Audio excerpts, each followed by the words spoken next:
Okay, YouTube, my name's Al, and I'm in the process of building a drone, and I'm having some trouble getting it into the air. I'd like to show you what's happening. Okay, we're inside, and we're inside because it's raining. We happen to be under a roof that's very thin, so we get a good GPS signal in the house, believe it or not.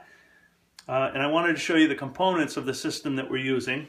This is a homemade kit, a DJI F450 kit, and I've got on it a Pixhawk controller, the compass and GPS antenna is up here, and other than that we've got the buzzer and the safety switch and 4 motors, and the ESCs underneath, the E300 ESCs that are made by DJI, they're all underneath. And we're using a FlySky FST6 transmitter, and we've got the receiver mounted on the drone as well here that receives that signal. And I forget what this piece is called, the PPM encoder or something like that. And so that's what we're using.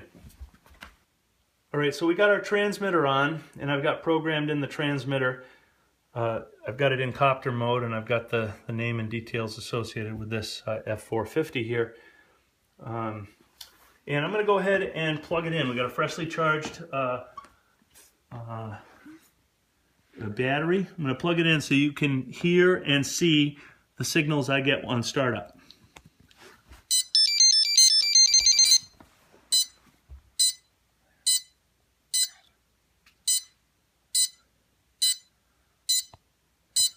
And we're inside, so it takes a little bit longer to acquire lock. I'm going to go ahead and press the safety button, and I know that this is not good behavior to be doing this inside. Right now, I'm still getting used to the various lights and what they mean, but the yellow light I think means that it's still looking for lock, or is somehow stumbling on the startup checks.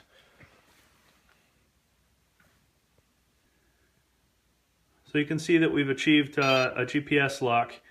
I believe that when the higher level GPS is acquired, it'll blink faster than that, which we have acquired at different times. But right now we have lock, and I believe we're armed. So I'm going to go ahead and take this transmitter and show you what happens when we make that connection. So I'm going to press the throttle to the right.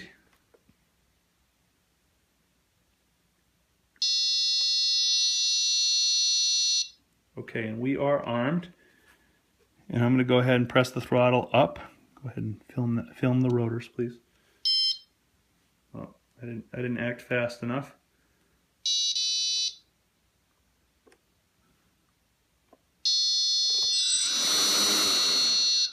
All right, so I'm just applying a little bit of throttle here.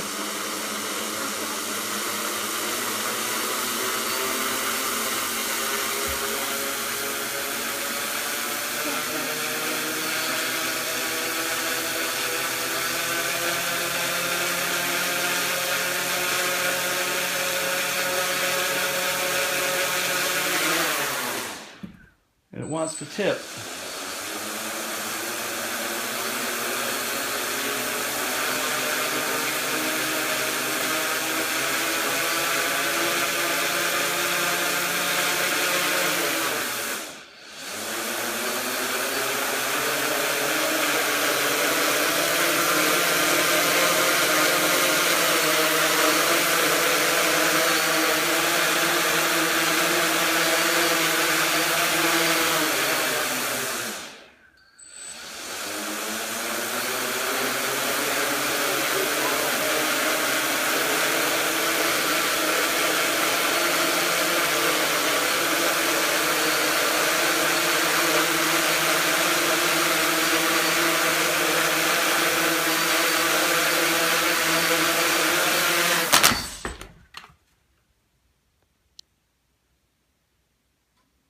All right, I have checked and double checked that I've got my motors ordered correctly. The front right motor here is number 1. The back left, as I understand it, is motor number 2. The front left is motor number 3. And the back right is motor number 4. And I've traced the wires for each of those motors back to the rear of the Pixhawk unit, labeling each one with the number 1, 2, 3, and 4, and I've verified that they're connected to the proper ports on the Pixhawk. I've also verified that when the motors are spinning, they're spinning in the correct direction. Motor number 1 is spinning counterclockwise. Motor number 2 is also spinning counterclockwise. Motor number 3 is spinning clockwise, and motor number 4 is spinning clockwise. Now, upon closer examination of some of these motors, I noticed that they're not perfectly synchronized. There are times when one of the motors will have a slight delay in beginning to spin in relation to the other motors, and also in slowing down when I take my finger off the throttle. One of the motors perhaps won't slow down at the same rate as the others.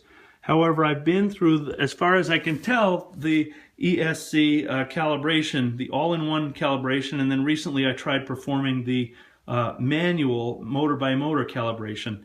And I don't know for sure that I'm doing it right, but I've at least tried. Any help about this situation would be much appreciated.